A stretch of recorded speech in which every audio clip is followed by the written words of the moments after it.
दूरी होती है दूरी यानी डिस्टेंस। क्या बोलते हैं? डिस्टेंस। मान लो दूरी और होती है विस्थापन। तो दूरी हम किसको बोलते हैं? तो दो बिंदुओं के बीच की लंबाई को, दो बिंदुओं के बीच के लंबाई को क्या बोलते हैं? दूरी बोलते हैं। बात समझ में आ गया? मान लो कि देखो हमको यहाँ से जाना है, यहाँ से यहाँ जाना है। देखो तो एक बिंदु यहाँ है, एक पॉइंट मान लेते हैं। एक बिंदु बोलिए जी, एक बिंदु ए पॉइंट मान लेते हैं और दूसरा बिंदु बी पॉइंट मान लेते हैं। तो दो बिंदुओं के बीच के लंबाई को, ये कौन है? लंबाई है, ये कौन है आपका? लंबाई है। लंबाई को इसी को क्या बोलते हैं? हम दूरी बोलते हैं। कोई दिक्कत? हमेशा एक बिंदु मान लिए ए और एक बिंदु कौन सी मान लिए? बी। तो दो बिंदु हो गया ना, तो दो बिंदुओं के बीच के लंबाई को हम क्या बोलते हैं? दूरी। कोई दिक्कत? याद रहेगा ना? चलिए, दूरी एक अदिश राशि है, यह कभी भी शून्य नहीं हो सकता है। अदिश राशि, सदिश राशि आपको हम आगे बतलाते हैं किसको बोलते हैं, ठीक है? चलिए, इसका एसआई मात्रा क्या होता है? मीटर होता है।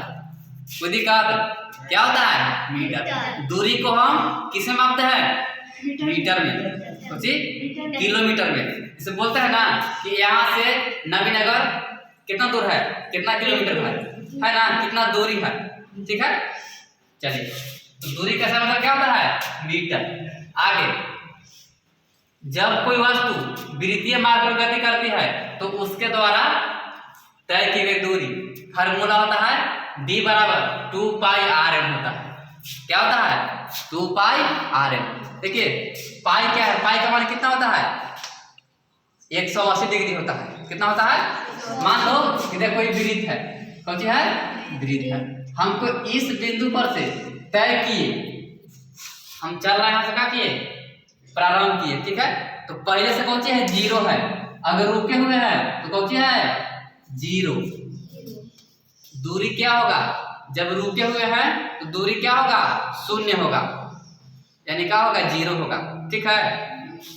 मान लो यहाँ से चल दिए, चलते चलते चलते चलते फिर यहाँ आ गए, तो अब क्या डिग्री? 360 डिग्री, यानी एक चक्कर में क्या डिग्री? बोलो 360 डिग्री। समझ में आ गया?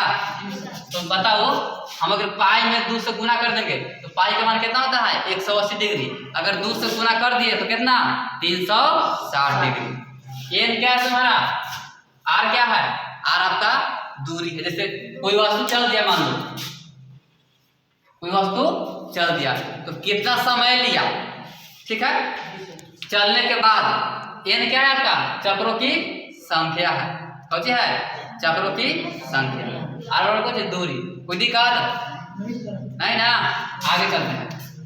विस्थापन, दो बिंदुओं के बीच की न्यूनतम दूरी को, सबसे कम दूरी को मान लेते हैं। देखो तुम लोग खेत देखा है?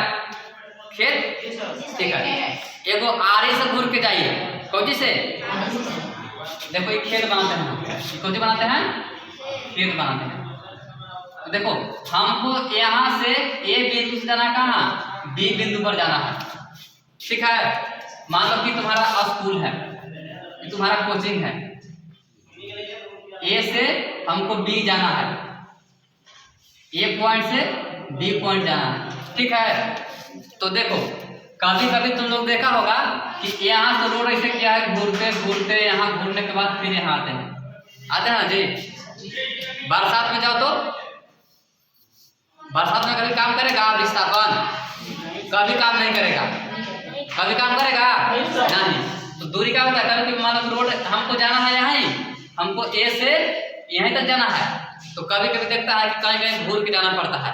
गांव यहीं है लेकिन हमको बहुत अलग से घूर के जाना पड़ता है ना। चलिए, तो उसी को क्या बोलते हैं हम? दूरी। और विस्थापन होता है शॉर्टकट। मानो कि जाना है हमको ऐसे, तो यहाँ से मार दे तिरछे से, यहाँ हमको जाना था कहाँ? ऐसे घूर के जाना था और मार दे कुछ तिरछे मार दिए, यानी शॉर्टकट ना बोलते हैं कि शॉर्टकट हवा चला, इसे बोलते हैं ना कि चला एक रास्ते शॉर्टकट हवा, शॉर्ट पड़ता हुआ कहीं चला हुआ। बोलते हैं ना जी, बात समझ गया। तो दूरी किसको बोलते हैं? लॉन्ग कट को बोलते हैं। कोची लॉन्ग कट को क्या बोलते हैं? दूरी बोलते हैं। और शॉर्ट कट को क्या बोलते हैं? विस्थापन।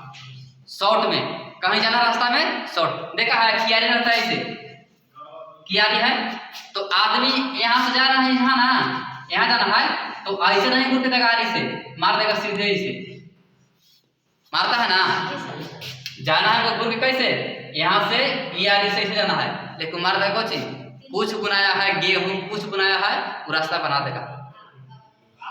बात समझ में आ गया? दूरी और विस्थापन। चलिए आगे है आपका, देखिए दूरी विस्थापन से क्या होती है? बड़ा की चीज है, जिधर मुंह खुला वो क्या होता है आपका? बड़ा होता है। ये जो हम लिखे हैं बीचों में, ये कबो कबो बराबर हो सकता है। ये कौन सी चीज है? बड़ा या फिर बराबर। अगर ये नहीं देंगे तो कौन सी चीज है? मतलब विस्थापन हमेशा दूरी से क्या होगा? छोटा होगा, और दूरी क्या होगा? हमेशा विस्थापन से क्या होगा? बड़ा होगा। बात समझ में आ रहा है? अरे समझ में ना। और यहाँ यहाँ बात तो क्या हो गया? कबो कबो बराबर हो सकता है। मतलब देखो हमको मान लो कहीं जाना है, तो हमको यहाँ से यहाँ जाना है, ठीक ना। और रास्ता एक ही को गेवे किया है, क्या किया है? रास्ता हमको एक ही को गेवे किया है, तो ये दूरी हो जाएगा, और क्या होगा? इसका विस्थापन हो जाएगा, एक हो जाएगा, होगा ना जी। तो कभी कभी ऐसा समय आता है कि दूरी और विस्थापन का तो दोनों एक ही होता है। अब हमको यहाँ से यहाँ जाना है, ये है शॉर्ट, यही है ये है, और लॉन्ग भी यही है ये है, तो शॉर्ट भी और लॉन्ग भी दोनों बराबर हो गए कि नहीं? हो जाएगा ना। कभी कभी दूरी भी और विस्थापन क्या होती है? बराबर हो जाती है। कोई दिक्कत नहीं ना किसी को? आगे बढ़ है। आगे देखिए दूरी विस्थापन हो सकता है, जो दूरी है विस्थापन के बराबर हो सकता है, सॉरी दूरी विस्थापन हो सकता है, लेकिन दूरी विस्थापन कभी नहीं हो सकता है। दूरी विस्थापन हो सकता है, दूरी को हम विस्थापन कर सकते हैं, लेकिन विस्थापन कभी दूरी नहीं हो सकता। समझ गया? हमको थोड़ा सा मतलब यहाँ से जाना है यहाँ तक, ठीक है, तो यहाँ से हम इसे घूर के गए हैं, ये तो मेरा पूरा कौन सी दूरी ना हो गया, तो लॉन्ग कट हो गया। तो क्या कभी इसको हम बोलेंगे विस्थापन? बोलो। हमेशा देखते हैं कोची में शॉर्टकट देखते हैं विस्थापन के लिए, ठीक है। आगे बढ़ते हैं। अदिश राशि यानी स्केलर क्वांटिटी, जिस राशि को हम पूर्ण रूप से व्यक्त करने के लिए केवल परिमाण की आवश्यकता होती है, उसे अदिश राशि कहते हैं। और जिसमें परिणाम और दिशा दोनों हो उसे क्या कहते हैं? सदिश राशि कहते हैं। कोई दिक्कत? आगे देखिए, बताएं जैसे में द्रव्यमान, बताइए द्रव्यमान केजी ना है जी, द्रव्यमान कैसा मतलब क्या होता है? केजी होता है। नीचे को है सदिश राशि, तो देखो तो वेग है, वेग को हम चाहे बल लगाना है, हमको कुछ लगाना है बल, तो बल के लगाएंगे, मान लो कि हम दिशा इस दिशा में लगाना है बल, पूर्व दिशा में लगाना है बल, तो उसका दिशा निश्चित ना है कि बल लगाए तो पूर्व में जाएगा, चाहे पश्चिम में जाएगा, चाहे उत्तर में जाएगा। मतलब उसके साथ कौन सी दिशा हो, जिसके साथ दिशा दिया हो उसको हम बोलेंगे कौन सी? सदिश राशि। और जिसमें केवल परिणाम हो उसको क्या बोलेंगे? हाँ, अदिश राशि। कोई दिक्कत? जिसमें परिणाम और दिशा दोनों हो उसको क्या बोलेंगे? हाँ, सदिश राशि। और जिसमें केवल कौन सी हो? परिणाम हो, उसको क्या बोलेंगे? हाँ, अदिश राशि। कोई दिक्कत है? नहीं ना। देखिए तो द्रव्यमान का कोई दिशा होता है? किसी चीज को हम तोड़ते हैं तो उसका कोई दिशा होता है? नहीं। लेकिन हम तुमको मान लो कि इधर में ढक लेंगे तो एक दिशा निश्चित है कि तुमको बल भी लगा रहे हैं, प्लस में कौन दिशा में जा रहा है हमको भी तय कर रहा है ना। मतलब द्रव्यमान और कौन सी? परिणाम और दिशा, जिसमें दोनों हो, दोनों की आवश्यकता होती है, उसे क्या कहते हैं? हम सदिश राशि कहते हैं। कोई दिक्कत? बोलो भैया, कोई दिक्कत है उधर? और जिसमें केवल कौन सी हो? परिणाम हो, उसे क्या बोलते हैं? हम अदिश राशि। और जिसमें परिणाम और दिशा दोनों हो उसे क्या बोलते हैं? सदिश राशि। कोई दिक्कत? समझ गए? याद रखेगा, कल टेस्ट का